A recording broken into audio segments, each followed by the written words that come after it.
Bonjour à tous, donc pour ceux qui me rejoignent ici, je m'appelle Inès, je tiens l'Instagram Maman Débarque et je vais du coup vous présenter aujourd'hui notre étagère sur le thème de la savane et de la jungle. Donc je l'ai voulu assez simple pour beaucoup de jeux libres. Le but c'est clairement pas que mes enfants deviennent des petits génies, mais juste de les éveiller, voilà, et de leur montrer des choses qui peuvent leur plaire. Alors, je vous présente ça assez rapidement pour pas que ce soit trop long. Alors, ici, j'ai mes livres sonores qui sont toujours ici. Nous avons notre calendrier perpétuel. Donc, c'est les 12 mois de mon année aux éditions Tourbillon. Et donc, on s'en sert depuis un long moment déjà, depuis plus d'un an, je pense. Voilà, là on a quelques coffrets. Bon, ça n'a rien à voir, c'est juste pour vous montrer le petit calendrier. Ensuite ici, voilà, j'ai créé une petite mise en scène, juste avec nos éléments Grimm, nos éléments Grappat. Donc Grappat, c'est toutes les petits loose parts. Les Grimm, c'est tout ce qui est un peu plus gros et conséquent. Je vous montrerai, si vous voulez, plus en détail notre collection, donc la collection des enfants Grimm et Grappat, si vous le souhaitez.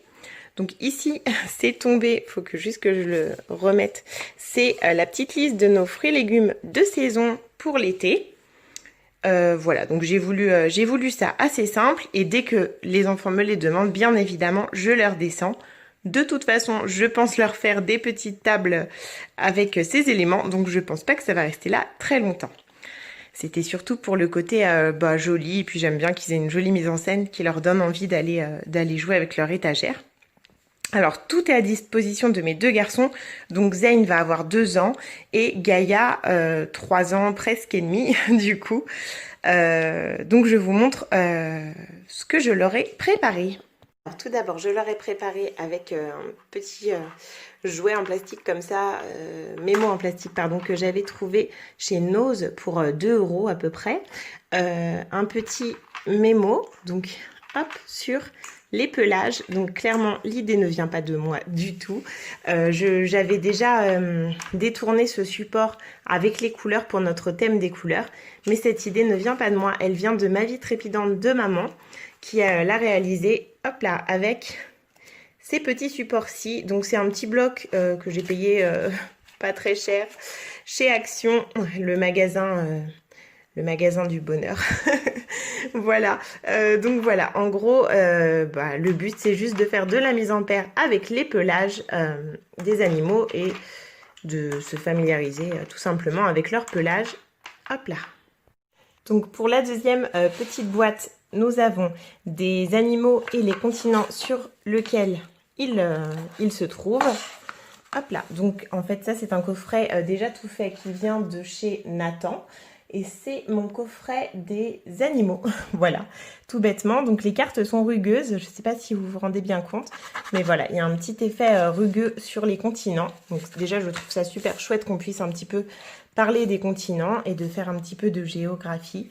Voilà, le but c'est clairement pas qu'ils mémorisent, mais derrière c'est autocorrectif. Donc ils peuvent clairement les assembler. Et voilà, apprendre par exemple des petits animaux, apprendre les noms tout simplement des animaux et ceux qu'on n'a pas encore également. Par exemple, ça, on n'a pas de figurine de tapir. Voilà, voilà. Et donc les associer, etc. et jouer avec librement. Pour ce coffret également, nous avons le petit fascicule qui va avec le coffret. Donc c'est pas un partenariat, hein, j'ai payé mon petit coffret. Donc voilà, vous avez pour chaque animal une petite fiche explicative dans le petit livret compris avec le coffret. Celui-ci, c'est tout simplement un jeu de société qui vient de chez Oxybul où il faut assembler du coup l'animal à son ombre. Donc j'ai mis quelques petites plaquettes comme ça, il y en a aussi en dessous, avec l'animal correspondant en ombre. Petit puzzle qui a bien vécu, donc voilà, vous devez tout simplement créer les petits animaux ou en créer des rigolos qui n'existent pas forcément.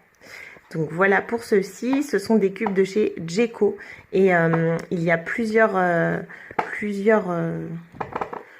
thèmes différents, je vais y arriver. Donc je crois que vous avez également les animaux du froid et les animaux de la forêt et les animaux de la ferme. Vous avez ce petit jeu de motricité fine, donc vous avez juste à venir empiler le cactus avec du coup les petites parties, voilà, librement, il n'y a pas de... C'est du jeu libre, ça fait travailler la motricité, ça plaît aux enfants. Petite figurine un petit peu rigolote comme ça, donc on a des serpents, des lézards et compagnie, donc tout est assez sensoriel. Il y a des petites matières à l'intérieur, ça fait blop blop, donc ça plaît beaucoup. Petit loto donc sur la jungle et la savane qui sert aussi de mémo car toutes les pièces sont en double, donc on peut également faire un petit jeu de mémo avec. Je l'ai trouvé chez Emmaüs pour 3 fois rien et je ne saurais pas vous dire la marque de ce jeu car vraiment je l'ai trouvé en vrac. Sensoriel, donc tout texturé avec à chaque fois le pelage, enfin ce qui est censé être le pelage, même si c'est pas vraiment ressemblant, à part pour le fond des cubes que j'ai eu lorsque mon aîné était tout petit dans un coffret avec des balles sensorielles, c'est la marque B-Kids. J'aime beaucoup ces cubes, je les trouve franchement chouettes pour commencer à empiler, vraiment à partir de, je sais pas vers quel âge, ça dépend des enfants. Nous, à partir de 6 mois, 7 mois, ils ont commencé à vouloir mettre un cube sur l'autre à peu près. Enfin, ils faisaient ça juste avec 1 ou 2 cubes, hein, forcément à cet âge-là. Voilà, dès qu'ils ont tenu assis, ils ont commencé à vouloir empiler des cubes. Et ceux-ci sont bien car ils sont un petit côté anti-dérapant qui est vachement plus adhérent que les cubes en bois qui glissent ou les cubes qui, vous savez, en carton un petit peu qui glissent également. Je passe au puzzle. Alors tout simplement, il y a ceci avec déjà la même image en dessous. Donc hop, voilà, il y a juste à replacer. On a également celui-ci, donc avec la même image mais sans la couleur. Hop, à replacer également. Et le dernier, c'est celui-ci, sans rien en dessous, avec juste la forme à remettre à sa place. Donc les 3 puzzles viennent d'Action. Il y en a un, celui d'en dessous a bien 3 ans, facile. Je ne sais pas si vous pourrez le retrouver. Celui-ci, je crois qu'il y a encore, malgré que ça fasse plus d'1 an qu'on l'ait, je pense qu'il y a encore. Et celui-là, pareil, il a bien 1 an. Donc je ne sais pas si vous le retrouverez. Ensuite, nous avons ces petites poupées gigognes, enfin ces grosses poupées gigognes que je trouve vraiment trop jolies. Donc ça, c'est une valeur sûre à la maison, que ce soit mon aîné ou mon mini, il n'y a aucun problème avec ça. Ils adorent, voilà, ils sont assez faciles à manier et ils adorent vraiment jouer avec. Donc celle-ci vient d'Amazon de mémoire. J'ai également mis cette boîte de tri des animaux sur le thème des reptiles, donc le but étant de retrouver tous les petits reptiles dans les jetons et en même temps de se familiariser avec du coup certains animaux, sachant que pareil c'est des cartes qui sont autocorrectives, donc derrière vous avez les bonnes réponses. Juste imprimer puis plastifier des différents pelages en fait. Hop là, voilà. Je vais essayer de vous les montrer un petit peu tous. Donc j'ai imprimé ça et j'ai mis ce bac avec les animaux. Et le but étant de retrouver, voilà par exemple le tigre et tigré, etc. pour se familiariser également avec le pelage des animaux toujours. Donc vous avez voilà la girafe. Désolée pour le zoom pourri, mais je filme avec un téléphone franchement pas fou, donc c'est pas simple non plus. Donc j'espère que ça rendra pas trop vilain, on verra bien. Voilà, c'était hop là, voilà.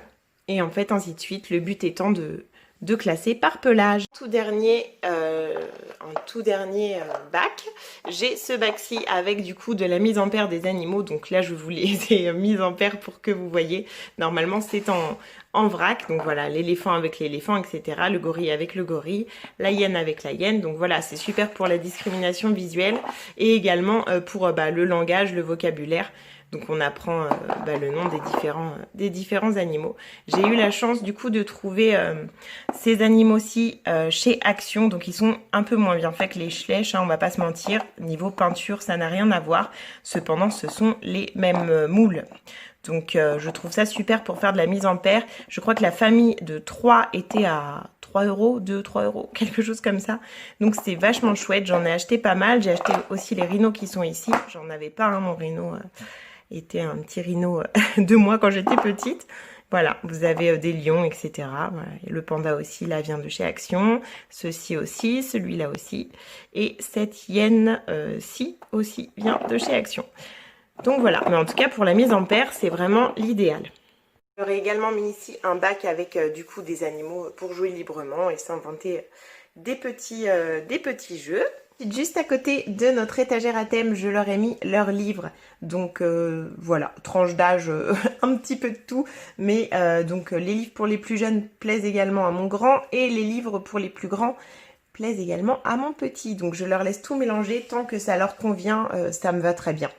Et en dessous, je leur ai mis du coup tout ce qui est activité créative pour ce thème-ci. Donc je vais vous montrer ça plus en détail. Je leur ai mis un bloc de feuilles derrière pour qu'ils puissent y avoir accès même quand je ne suis pas avec eux. Donc là, vous avez des petits tampons comme ça avec des animaux de la jungle. Ceux-ci viennent de chez Aldi il y a bien 2 ans. Facile, donc avec un petit tampon encreur. Un petit pochoir lion, donc qui vient de chez Action, qui était dans un lot avec plein de pochoirs différents. Ici, nous avons les petits blocs à perforer que j'avais trouvés chez Ziman, donc sur les recommandations de l'Instagram Mon Petit Souk d'idées. Donc ça vaut vraiment pas cher, je crois que c'était 1 euro, il me semble, le bloc de cartes à perforer. Donc vous prenez voilà, la carte qui vous plaît le plus, donc vous avez plein d'animaux différents. Vous les mettez sur la petite mousse avec la petite aiguille, donc il suffit juste de perforer les petits pointillés pour en faire des petites cartes. Donc ça c'est top pour travailler la motricité fine car mon aîné a pas mal de petits soucis de ce côté-là. Ça c'est une petite activité que nous allons faire. Donc c'est des petits tableaux pailletés. Donc vous avez juste à retirer les petits autocollants, se poudrer de paillettes et en fait voilà c'est un ratable. Donc ça peut être aussi très très chouette à faire en famille. Rajouter ce petit livre, donc je peins avec mes doigts voilà, pour faire avec les enfants. Donc il y a plein d'animaux différents à faire avec des empreintes de doigts. Donc je pense que ça peut être chouette. À voir s'ils y arrivent ou pas. Donc pareil, j'avais payé ça 2 € chez Aldi il y a 2 ans au moins. Ensuite voilà, vous avez un bloc de stickers qui vient de chez Action et encore une planche de stickers de chez Action également. Je ne suis pas sponsorisée par eux, mais clairement pour tout ce qui est activité enfant. Vraiment beaucoup de choix. J'ai pris du coup tous ces tissus texturés donc, que j'ai acheté il y a fort longtemps. Parce que du coup j'ai dû les acheter juste après notre premier thème jungle. Donc il y a 1 an presque. Donc ça fait un bon moment que je les stocke. Hop, donc pareil, on va faire une petite activité avec ça certainement. Donc voilà, vous verrez ça sur du coup mon compte Instagram si on fait ça. Complètement oublié de vous montrer ce petit arroseur donc qui fait partie de l'extérieur de la piscine en fait. Mais du coup mes enfants s'en servent pour se faire du vent et du coup ils s'amusent avec. Donc je leur ai laissé dans notre étagère. Donc voilà, c'est terminé pour moi. J'espère que ça vous aura plu. Je fais des étagères à thème à peu près tous les 15 jours. Et là, dans tout ce que vous voyez, je vais en retirer, que je vais mettre de côté. Et je ferai des rotations au bout d'une semaine pour, voilà, dès que je vois qu'ils se lassent d'une activité, généralement, je la switch avec une autre. Donc voilà pour nous et pour nos petites activités. Pour la petite collection de livres, je vais tous les présenter du coup sur mon compte Instagram également. Donc n'hésitez pas à me rejoindre et voilà, j'espère que cette vidéo vous aura plu. Si vous avez des questions, j'y réponds avec grand plaisir et je suis assez présente sur Instagram, donc n'hésitez pas à me poser plein de questions là-bas. J'y suis plus qu'ici où je vais juste poster mes vidéos, je pense. Donc voilà, je vous fais plein de gros bisous et je vous souhaite une très belle journée.